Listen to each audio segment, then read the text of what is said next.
Aujourd'hui, je vous parle de la science dans la psychologie énergétique et où on en est. Comment fonctionne l'anatomie subtile et la physiologie énergétique. J'en ai déduit 3 interfaces ou étapes et je me suis fondée sur les arguments et les travaux Rick Leskowitz. Et tout d'abord le générique et je vous retrouve juste après.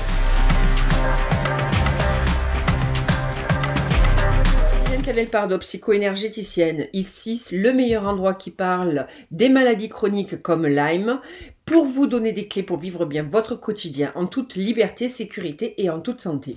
Aujourd'hui, je vous parle de la psychologie énergétique et de la science. Vous connaissez sans doute les 3 premières structures énergétiques de notre anatomie subtile. Le biochamp, les méridiens et les centres énergétiques. Les centres énergétiques, on les appelle les chakras. C'est l'appellation la plus commune et qu'on retrouve dans toutes les cultures, les chakras. La médecine traditionnelle chinoise affirme que l'esprit dirige l'énergie, le qi, et que le sang, c'est-à-dire le corps, suit le qi.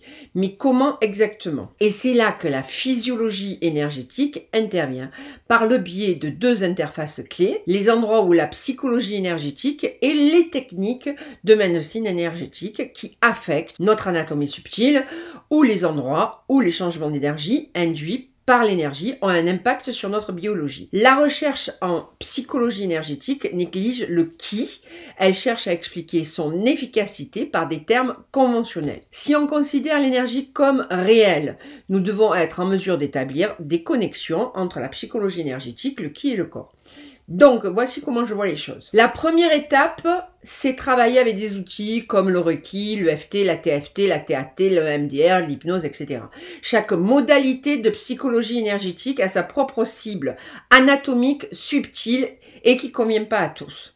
Chaque outil a un impact sur différentes couches et composantes du corps. Énergétique bien sûr. Jusque-là, tout va bien. En ce qui concerne la deuxième étape, énergie-corps, rappelez-vous que la biologie et l'ADN ne peuvent pas expliquer la croissance et la différenciation des cellules. C'est-à-dire, comment les cellules souches décident de devenir, disons, des neurones et se développent là, mais le biochamp, lui, il le peut. De même que la limaille de fer s'aligne sur les lignes de force invisibles d'un aimant, les cellules vont se développer là où le biochamp leur dit de le faire. Considérez les membres fantômes, par exemple, comme les post-amputations, etc., etc.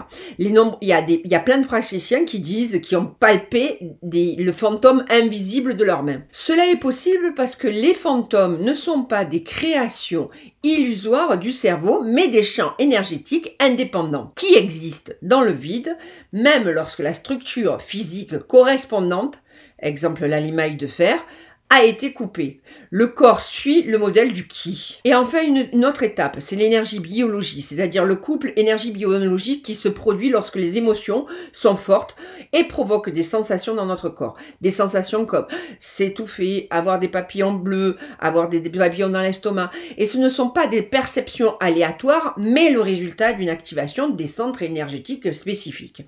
Et chacun de ces centres spécifiques a une fonction émotionnelle qui est associée à une sensation corporelle communément ressenti. Jusque-là, tout va bien. Je vous donne un exemple. Les athlètes utilisent l'acupuncture pour se soulager des crampes musculaires après un exercice vigoureux.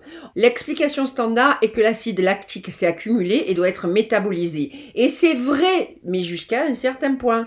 Et sur le plan énergétique, cependant, la tension et la douleur musculaire résultent d'un blocage du flux énergétique dans les méridiens. Cette friction crée un stress oxydatif qui fait effectivement rouiller les cellules en accumulant de l'acide lactique. Les traitements énergétiques, plus les antioxydants par exemple, ils rétablissent l'équilibre de cette interface intercellulaire. Vous avez compris cet exemple. Donc, qu'est-ce qu'on peut dire? C'est que c'est parce que il y a eu des souffrances dans le passé, etc., que votre système, il est bloqué. Donc, du coup, il y a une partie de votre système qui ne fonctionne plus, même si vous avez vu des toubibs, des machins, des couffins patins.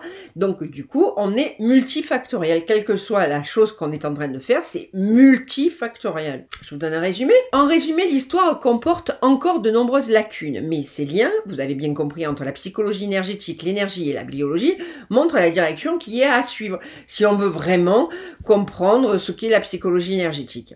Vous pouvez retrouver toutes les sources d'informations de cette vidéo dans la description ci-dessous, sur mon blog aussi. Et si vous avez aimé cette vidéo, un petit pouce bleu et laissez un commentaire et partagez-la au plus grand nombre. Je vous dis à très bientôt et j'espère que cette vidéo vous a beaucoup plu.